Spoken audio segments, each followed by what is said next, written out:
Alipay ecosystem consumers, when they are using Uber, they can pay in their local currencies without even changing to a local or global payment system. In other words, when you as a user from India go to, let's say, New York, and you need to today change to a global payment option like a card that you have to add. But in future, you will not need to do that. Local merchant, in other words, taxi will charge you dollar, but Alipay ecosystem will convert dollar into rupee and will debit rupee to you. So effectively, in your wallet, you will get rupee deductions, but you will be able to use globally. How are you, planning the revenue sharing? Yeah. So when you are spending as a consumer money internationally, we will take a percentage fee from the merchant. That percent fee most of the time will be done by Alipay, because Alipay is a network. So when you are in US, Macy's or Bloomingdale, they accept Alipay, and Alipay acceptance stands for the Paytm logins will work. Now when merchant is accepting payment, they give money to Alipay. Alipay in turn gives money to us. So does this in essence mean that Paytm is actually moving beyond the Indian borders?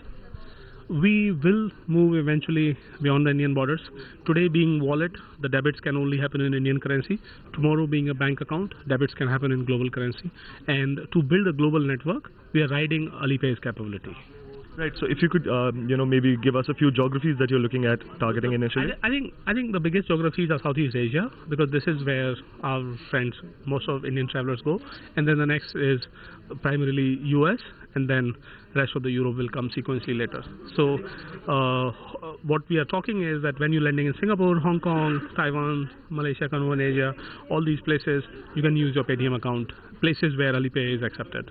I'm going to pull you a little more on that one. Could you give us a timeline on when you could be going to these markets? Correct. So when we say that we are going in this market, if you effectively know, it is about Alipay signing up merchants there and our integration with Alipay. When I say our integration, meaning Paytm and Alipay integrating. Paytm Alipay integration should be complete by Diwali this year. We are targeting Diwali, that we could take, the deadlines are October actually.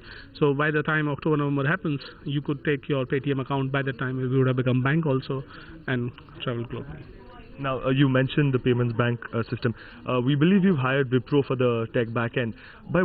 Could you give us a timeline on when your payments bank should also go live? So payment bank going live is a lot of regulatory okaying. What we are saying is that we, by the end of August, should be able to bring everything in place together and reach out to regulator to say, how about giving us feedback if there is anything else to be tweaked, and based on those feedbacks we will talk about timeline of launch. Find us on Facebook at facebook.com/etnow, and don't forget to click the like button. You can also follow us on Twitter at etnowlive. To stay updated with all our programming, hit the subscribe button on our YouTube channel by logging on to youtube.com/user/etnow.